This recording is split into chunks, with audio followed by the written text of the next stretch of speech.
Why? Why did you do that?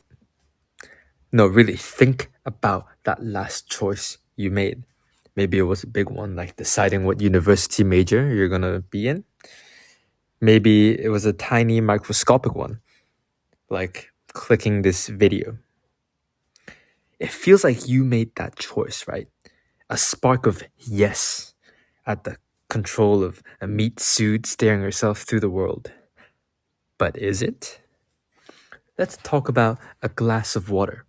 If I offer you a drink and you say yes, we call that free will. But let's look closer at the yes. You were thirsty because of the specific atmospheric condition of your walk over here. Maybe your parents conditioned you to be polite to a host. Maybe you have a specific, I don't know, neurobiological profile that, that makes you hyperfixate on the texture of my brown plastic cup. If I knew every single one of those variables, the humidity, your dopamine level, your childhood memories, could I have predicted your yes before I even asked the question? Well, this is called hard determinism.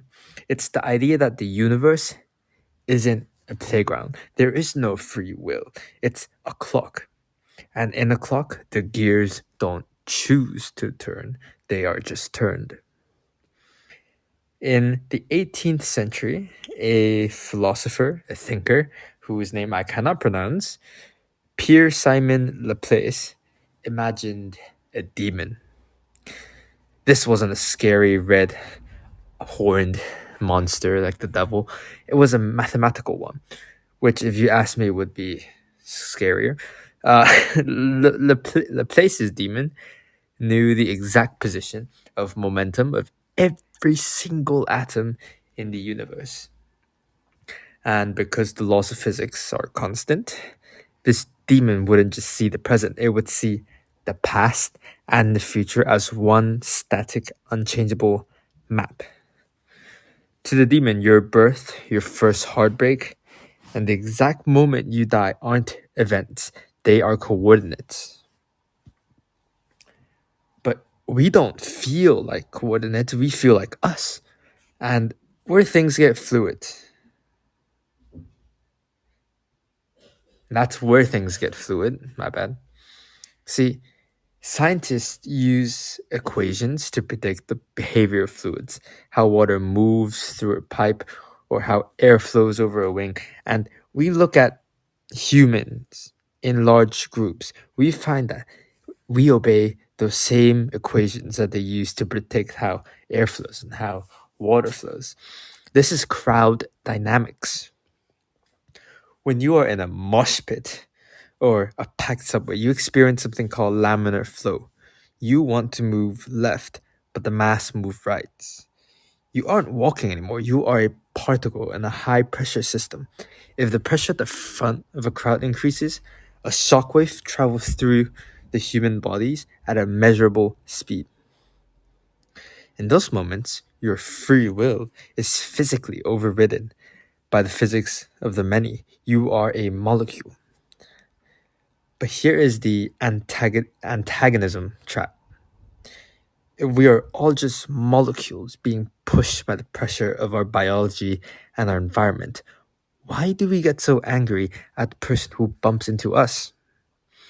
We treat the person who doesn't correspond to us, the person who is rude or different or wrong, as if they had a choice. We assume they chose to be a jagged molecule in our smooth stream. But according to hard determinism, they couldn't have been anything else. It has been predetermined. Which leads to a very uncomfortable question. If a murderer is just a row of dominoes that started falling a billion years ago, can we really call that evil? Or are they just inevitable? To answer that, we have to look inside the brain. We have to look at the gap, a gap of 350 milliseconds. I'm gonna take a water break. So we've established that from the outside, we look like fluid particles, but what does it look like from the inside? If you were to peer into the wet, gray machinery of your own skull at the exact moment you decide to do something, what would you see? In the 1980s, a neuroscientist named Benjamin Libet decided to find out. He set up an experiment that is still making philosophers sweat today. He asked participants to perform a simple task: flick your wrist when you feel like it.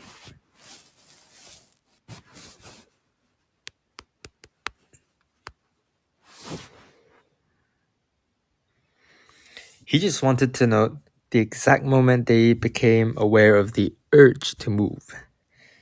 Libet measured two things: the conscious awareness of the urge and the electrical activity in the brain known as the readiness potential. If we do, in fact, have free will, you'd expect the urge to come first, followed by the brain signal, and then followed by the movement. But that's not what happened. Lebet found that the brain was firing the move signal about 350 to 500 milliseconds before the person even knew what they wanted. Your brain had already signed the contract before you ever saw the paperwork. This creates a massive, massive problem for how we treat the quote unquote the other. If our brains are making decisions before we are consciously aware of them, how can we blame someone for being bad? How can we antagonize someone who doesn't correspond to our values? To answer that, we have to look at a difference between innocence and knowledge. Think about a lion. When a lion hunts a gazelle, it's brutal, it's violent. But do we call the lion evil? No. No, we don't call it evil. We say it's natural. The lion is in a state of natural innocence. It has no choice but to be a lion. It doesn't have the knowledge of good and evil. It is not aware. It just has hunger and instinct. But humans, we have the story of the Garden of Eden. In this story, God, who is supposedly omniscient, omnipotent, very powerful, meaning he knows everything that will ever happen, he puts a self destruct button right in the middle of his supposedly perfect paradise, the tree of knowledge. He tells Adam and Eve not to touch it, knowing full well that they will. So why? Why would God put a trap if he already knew of the outcome? Because the story suggests that without the possibility of doing wrong, humans aren't really humans. We are just like the lion, innocent, beautiful, but totally automated. By eating the fruit, Adam and Eve gained knowledge. And with that knowledge came responsibility. This is the psychological root of why we antagonize people. We treat every adult as if they have eaten the fruit. We assume they have the total knowledge and total free will. When we see someone who doesn't correspond to us, someone who is selfish or aggressive or just different, we don't see a natural lion acting out its program or script or code. We see a sinner who chose to be that way. For instance, we don't judge a baby for being egocentric, asking for, crying when it's hungry or whatever, because we don't think they know better.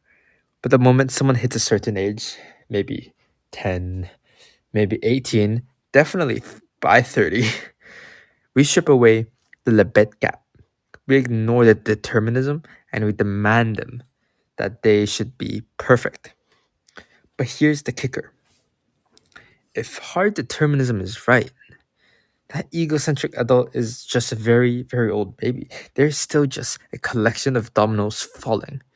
We antagonize them not because they are evil, but because we need to believe they chose it, so that we can feel better about the choice we think we are making. But what happens when the antagonism becomes a system? What happens when we use morality to justify the hurting of people who don't fit in. For that, we will have to look at the guillotine. So, we've used knowledge to turn people into sinners. Now we need to find a way to handle them. And for that, we turn to utilitarianism. In the late 18th century, Jeremy Bentham, a thinker, proposed a simple, seductive idea: the greatest good for the greatest number. It's what I like to call the omelette philosophy. You can't make one without cracking a few eggs. It sounds like the height of rationality. It sounds perfect on paper, perfectly rational. If sacrificing the comfort of a few people makes the rest of society safer, isn't that correct? But here's the problem to that logic. It was the driving force behind the French Revolution. The revolutionaries looked at the aristocrats and said, "Your heads are the eggs, our republic is the omelette." The problem with being utilitarian is that it requires you to be a fortune teller. You have to assume that your current antagonism will lead to a better future. But history shows us that when we use cracking eggs, when we start cracking eggs, we often just end up with a mess and no omelette. This is where we see the most modern form of antagonizing the other. It's not just about attacking them, it's about selection bias. In our conversation about pop culture and news, we notice a pattern. We only tend to see the tragedy when it happens to someone who corresponds to us. If a citizen from the majority class or race is shot, it's a national headline. But if a person from an other group, say Hispanic man in a detention center, experiences a similar tragedy, the public eye often just blinks or ignore it. This is a true story that happened recently in America. A nice Asian killed a white woman. She did not deserve to die, obviously, but she was all over media, all over, all of the Instagram, YouTube, whatever. But a week ago, the exact same situation happened, but to a Hispanic person instead. And the only reason we know it's because he was on the news.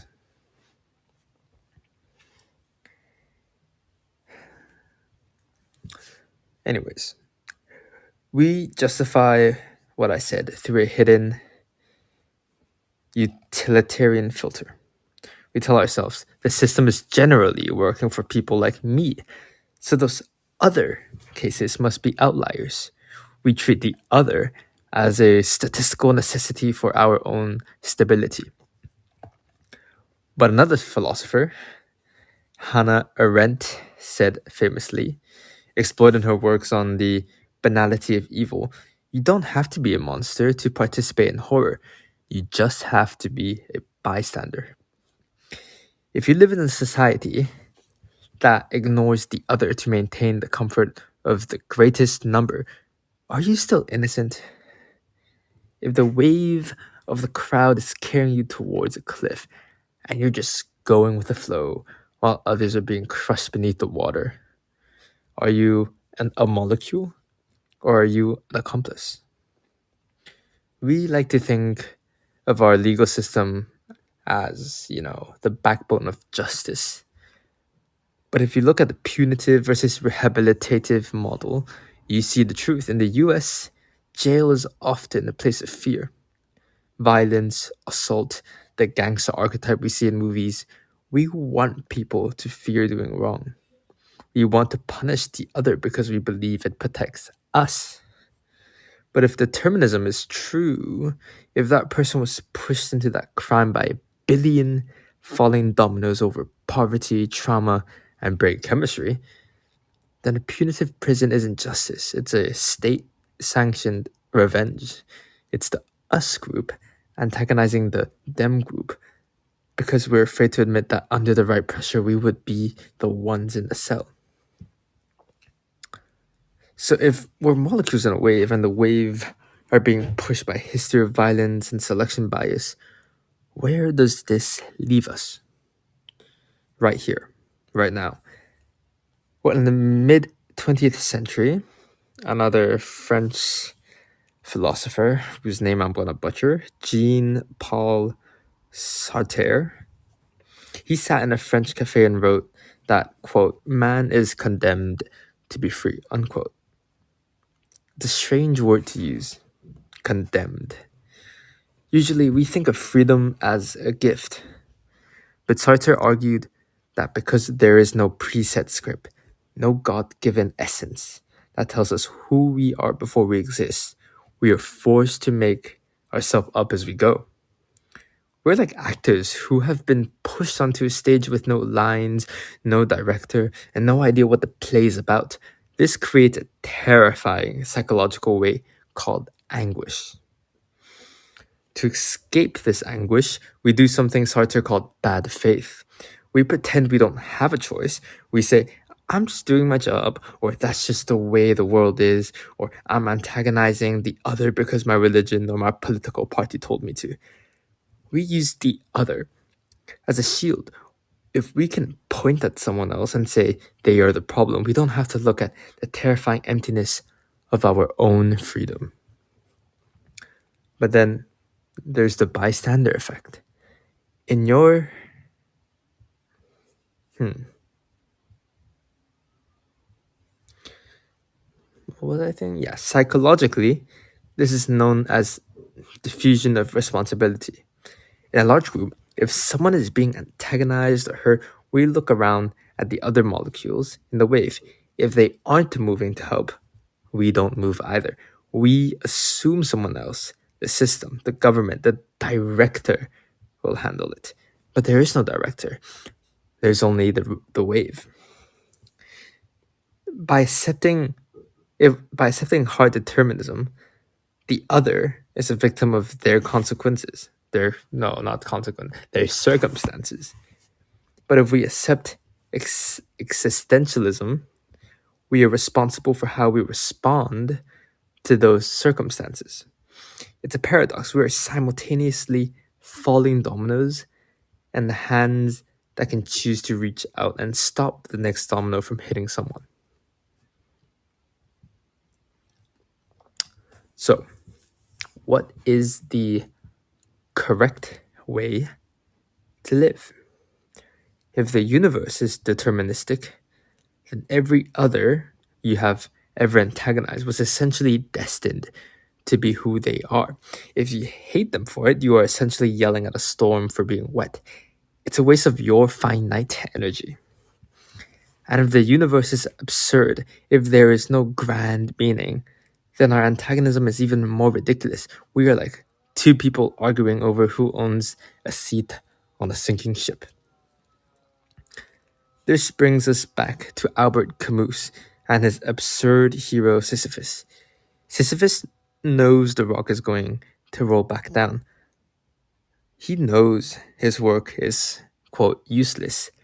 But Camus says, the struggle itself towards the height is enough to fill a man's heart.